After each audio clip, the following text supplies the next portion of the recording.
तो जब भी जहाँ पे भी हम जो एक्टर्स हैं अपने आप को ट्रेन करते हैं, वहाँ पे ऑब्वियसली इमेजिनेशन की एक्सरसाइजेस कराई जाती हैं। तो मेरा आपसे मशवरा है कि इमेजिनेशन की अपनी एक्सरसाइजेस को बहुत सीरियसली लीजिए,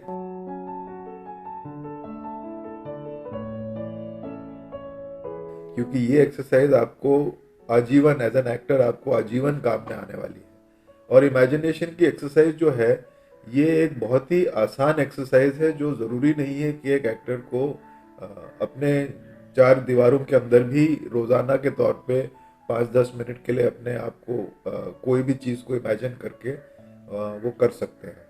और धीरे धीरे आप अपने इमेजिनेशन की कला को और शार्पन और मजबूत कर सकते हैं। और उसका तरीका यह है कि अपने रोज़ाना की ज़िंदगी में से आप कोई भी एक रूटीन पे थोड़ा बहुत ऑब्जर्व कीजिए अपने आप को, और फिर इतने क्लोजली ऑब्जर्व कीजिए ताकि फिर एक बार आप वही चीज़ जो आप रोज़ाना करते हैं, as simple as brushing of your teeth, right from the point of picking up the toothpaste, opening the cap, putting the paste on the brush, and then going and brushing. Now ये आप रोज करते हैं, आपका शायद ध्यान भी नहीं जाता होगा उस चीज पे, इनफैक्ट बिल्कुल नहीं जाता है, और सारी चीजों पे ध्यान होता है बनस्बत उस चीज पे। क्यों? क्योंकि आप वो रोज करते हैं। पर आपको यही चीज अगर इमेजिनेशन के जरिए एक ऑडियंस को दिखानी हो, जहाँ पे आपके पास एक्चुअल टूथपेस्ट और टूथब्रश ना हो, बट आपने फिर भी एक इल्यूजन क्रिएट करना है कि मुझे दिखे, ऐसा लगना चाहिए ऑडियंस को कि हाँ मेरे पास एक एक्चुअली हाथ में एक टूथब्रश है और मैं अपने दांत मलने जा रहा हूँ। तो उसको करने के लिए आपको उसकी डिटेलिंग में जाना पड़ेगा। और ये बहुत बहुत क्या कहते हैं, डिफिकल्ट काम नहीं है, मुश्किल बिल्कुल ही नहीं है।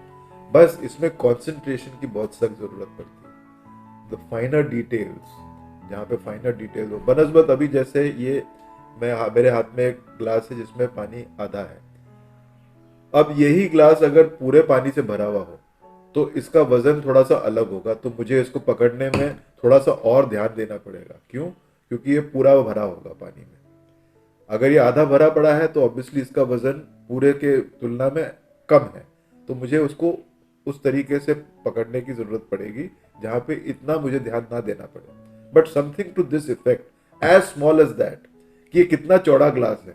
अब मुझे अगर यही ग्लास मैं यहां से हटा दूं, 1 मिनट के लिए मैं हटा देता हूं, अब मुझे फिर से आपको वही ग्लास अगर बताना हो कि मैं वही ग्लास पकड़ने की कोशिश कर रहा हूं, तो फिर ये इतना चौड़ा था और मैंने उसको ऐसे पकड़ा। शायद इमेजिनेशन मेरा कितना ठीक है, आप खुद इस चीज का अंदाजा लगा लें। मैंने उसको पकड़ा और फिर रख दिया। अब हम वापस इसी ग्लास को लेके आते हैं, फिर से मैंने पकड़ा और रख दिया। अब दोनों चीजों को देख लीजिएगा और आपको अंदाजा हो जाएगा कि मैं कितनी डिटेलिंग की बात कर रहा हूँ या कितनी सिंपल चीज की बात कर रहा हूँ, जो आपको देख के लगेगा अरे यार क्या बात कर रही है, तो इससे एक्टिंग का क्या लेना देना है। बट जो बड़ी बड़ी चीजें होती हैं, बड़ी लाइनें होती हैं, बड़े डायलॉग्स होते हैं, वो बहुत आसानी से हो जाते हैं और याद भी हो जाते हैं। क्यों?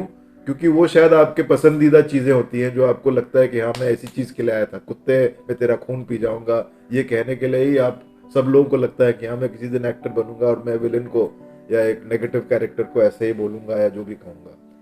बट उस चीज को बिलीवेबल बनाने के लिए आपको अपने इर्द गिर्द का जो माहौल है वो भी बिलीवेबल बनाना पड़ेगा। तो अगर आपने एक शर्ट के बटन को बंद करना है, तो अब ये मेरे खुद के रोजाना की शर्ट है, तो मैं बिना बटन को बंद देखे हुए भी बंद कर सकता हूँ। ऐसे मैंने बंद कर दिया बिना देखे हुए, क्योंकि मुझे अंदाजा है कि बटन कहाँ है। बट एक एक्टर को कॉस्ट्यूम देते हैं, अब वो कॉस्ट्यूम उनका खुद का नहीं होता है, वो किसी और ने बनाया होता है। अब वो कॉस्ट्यूम जब पहनेगा और उसको अगर बटन, मुझे जैसे मैंने अभी बिना देखे बटन बंद किया, उसको भी वही करना है। अब वो नई शर्ट पहनी है, उसे उससे पता ही नहीं है कि कैसा बटन है और कितना उसका खांचा कितना है, तो वो इस चीज को कैसे बिलीवेबल बना पाएंगे। तो ये these are the smaller things, ये the smaller things is what makes the bigger things more believable. It is the smaller details which make the bigger factors and the bigger facets much more believable. And so also actors को भी अपने छोटे से छोटे activity expressions जो आप camera के सामने या ऑडियंस के सामने करेंगे, उस पे द स्मॉलर डिटेल्स पे आप काम करेंगे तो वो bigger details automatically will fall into place. आपने शायद ये सेइंग या ये आपने शायद सुनी होगी कि God lives in the smaller details, right. अब वो जिस भी विद्वान ने ये कहा है या लिखा है, मुझे लगता है कि वो बहुत ही I think evolved human being थे, क्योंकि इस चीज़ को समझना ही अपने आप में एक बहुत ही ऊंचे स्तर पर पहुंचने की एक क्या कहते हैं, एक साइन है. और but coming back to imagination, how important it is for an actor. एक इमेजिनेशन एक एक्टर के लिए कितना मायने रखता है, मेरे मेरे हिसाब से बहुत ज़्यादा मायने रखता है. मुझे लगता है कि आपके लाइनों को याद करने का जो आदत हो, या बाकी सब चीज़ों को एक्सप्रेशंस की जो आदत है, या आपके टोन वॉइस की जो क्या कहते हैं थ्रो हो, या वॉइस का एक टेक्सचर हो, ये सारी चीज़ें तो मायने रखते ही हैं. आपका शरीर भी मायने रखता है, मगर इन सब चीज़ों के साथ साथ इमेजिनेशन भी उतने ही मायने रखता है. और इमेजिनेशन ऐसी चीज़ नहीं है कि आप कल्टिवेट नहीं कर सकते हैं. सो इमेजिनेशन जो है वो बिल्कुल आप डेवलप कर सकते हैं आपके अंदर. इसमें ये ऐसा कोई चीज़ नहीं है जो आपको कहे कि नहीं ये गॉड गिफ्ट होता है या टैलेंट है या नेचुरल होता है. बिल्कुल नहीं. Imagination is something which can be cultivated and should be cultivated and developed by all aspiring actors, because ये आपके आगे जाके आपके काम में बहुत बहुत में आपकी मदद करेगा, और आपके काम को आसान बनाना और यकीनन बिलीवेबल बनाना में बहुत ही बड़ा हिस्सा इसका होगा.